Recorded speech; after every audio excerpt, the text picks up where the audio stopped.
मेरे YouTube channel में आपका स्वागत है।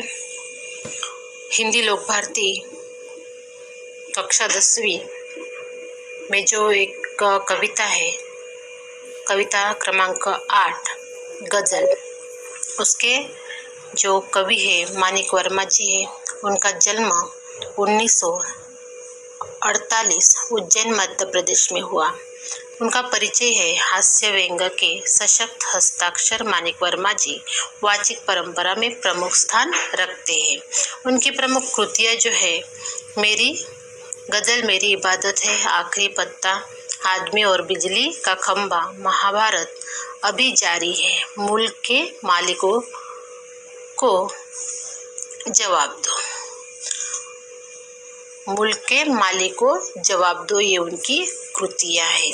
तो गद्य संबंधी हम देखेंगे। प्रस्तुत गज़ल में अधिकांश शेरों में वर्मा जी ने हम सबको जीवन में निरंतर अच्छे कर्म करते हुए आगे बढ़ने के लिए प्रेरित किया है। तो आइए देखते हैं अभी कविता गज़ल। आपसे किसने कहा स्वनिर्मित शिखर बनकर दिखो, शौक दिखने का है तो फिर नींव के अंदर दिखो, चल पड़ी तो गर्द बनकर आसमानों पर लिखो, और अगर बैठो कहीं तो मील का पत्थर दिखो। सिर्फ दिखने के लिए दिखना, कोई दिखना नहीं, आदमी हो तुम अगर तो आदमी बनकर दिखो। जिंदगी की शक्ल जिससे टूटकर बिखरे नहीं, पत्थरों के शहर में वो आईना बनकर दिखो। आपको महसूस होंगी तब हर एक दिल की जलन, जब किसी धागे सा जलकर मोम के भीतर दिखो। तो कवि यहाँ पे कहना चाहते हैं कि देखो, आपको किसी ने कहा नहीं कि आपको शिखर का जो सुनहरा कलश होता है वो दिखने के लिए नहीं कहा है। तो उन्होंने कहा है कि देखो, आपको बनना है तो जो शिखर के जो नींव है, जो पाया है, उसको उसके पत्थर ईंट बनकर दिखो, ऐसे कहते हैं। यानी कहने का तात्पर्य यह है कि देखो कि जो बड़े बड़े अटलांटिका जैसे चमचमाते शिखर होते हैं, हाँ, उनकी शान की प्रशंसा भी सभी लोग करते हैं। लोग समाज में इन शिखरों के समान ही बनना चाहते हैं, लेकिन वास्तव में देखा जाए तो इन शिखरों से अधिक महत्वपूर्ण है उन ईंटों और पत्थरों का जिसके कारण ये शिखर बने हैं। बराबर है।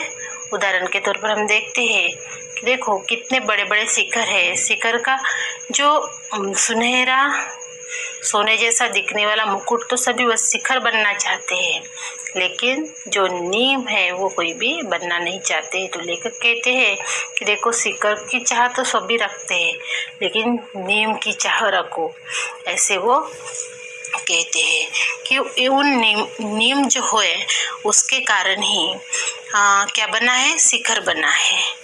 नींव की ईंटों ने गुमनामी के अंधेरे में रहना स्वीकार न किया होता तो ये शिखर अस्तित्व में नहीं आते। यदि हम लोग समाज के लिए कुछ करना चाहते हैं तो प्रशंसा और वाहवाही का त्याग करके नींव और ईंटों के समान कुछ अच्छा और सुदृढ़ करने की कोशिश करो, ऐसे यहाँ पे मानिक वर्मा जी हमें कहते हैं कि देखो, आपको शिखर की चाह तो सभी रखते हैं, लेकिन हमें किसकी चाह रखनी चाहिए, नींव की चाह रखनी चाहिए, ताकि नींव के आधार पर ही क्या होता है, शिखर का निर्माण होता है। फिर यहाँ पे मानिक वर्मा जी कहते हैं, यदि आप मंजिल की ओर अग्रसर है तो अपने अच्छे कर्मों के कारण उसी प्रकार आसमानों तक छा जाओ, जैसे आंधी आने पर पृथ्वी से आकाश की जो धूल है वो दृष्टिगोचर होती है, यानी आकाश को जाके मिलती है ना। अर्थात आपके द्वारा किए गए अच्छे कर्मों का प्रभाव और चर्चा हर तरफ हो, और यदि आप मंजिल की ओर बढ़ते हुए आगे में कहीं बैठ जाते हो तो मील के पत्थर के समान बनो। यानी मील का जो पत्थर है, जिस प्रकार पथिक को अपनी मंजिल की ओर बढ़ते हुए समय सहायता करता है, उसी प्रकार क्रियाशील न होते हुए भी आप दूसरे की क्या कर रहे हैं, मदद कर रहे हैं। तो इसीलिए कवि कहते हैं कि देखो, आप मील का पत्थर जिस प्रकार लोगों को रास्ता दिखाता है, उसी प्रकार आप काम करो, ऐसे वो कहते हैं। फिर यहाँ पे कवि कहते हैं, ईश्वर ने हमें मनुष्य जीवन दिया है। ईश्वर ने हमें मनुष्य जीवन दिया है। हमारा उद्देश्य केवल सजना संवरना और सुंदर दिखना ही नहीं होता है, तो हमारे द्वारा किए गए काम सुंदर होने चाहिए। ईश्वर द्वारा प्रदत्त इस श्रेष्ठ मानव जीवन में हमें मानवीय गुणों को अपनाना चाहिए। हमारा कोई भी काम ऐसा न हो जो मानवता के दायरे से बाहर हो। समाज में सभी के प्रति हमारा व्यवहार जो है वैसा होना चाहिए कि सारा संसार हमें अच्छे मनुष्य के रूप में देखे, जाने। फिर कवि कहते हैं कि आपको महसूस होगी तब हर एक दिल की जलन, जब किसी धागे सा जलकर मोम के भीतर देखो। फिर यहाँ पे कवि कहते हैं कि देखो, हमें ऐसी शख्सियत बनना है, ऐसे इंसान बनना है कि कैसी भी प्रतिकूल परिस्थिति क्यों ना हो, हमें विचलित नहीं होना है। बिना टूटे, बिना बिखरे हर परिस्थिति का डटकर सामना करना है। हमारे लक्ष्य को प्राप्त करना है, बराबर है। हमें प्रत्येक मानव सहानुभूति रखनी चाहिए मानव से, और यह तभी संभव हो सकता है जब हम उनके दुख तकलीफ को समझें। जैसे मोमबत्ती का धागा, यहाँ पे उदाहरण दिया गया है कि जैसे मोमबत्ती का जो धागा है वो खुद जलता है और दूसरों को क्या देता है, प्रकाश देता है ना। उसी प्रकार हमें भी यथासंभव हमें प्रयास करना चाहिए कि हमारा काम भी उनकी तरह होना चाहिए कि दुखी लोग हैं उनका दुख, उनका पीड़ा समझना चाहिए, उनके दुख दूर करना चाहिए, है ना। तभी हम मानव धर्म निभा पाएंगे, ऐसे यहाँ पे कवि हमें कहते हैं। फिर कवि कहते हैं, एक जुगनू ने कहा, मैं भी तुम्हारे साथ हूँ। वक्त की इस धुन में तुम रोशनी बनकर देखो। एक मर्यादा बनी है हम सभी के वास्ते। घर तुम्हें बनना है, मोती सीप के अंदर देखो।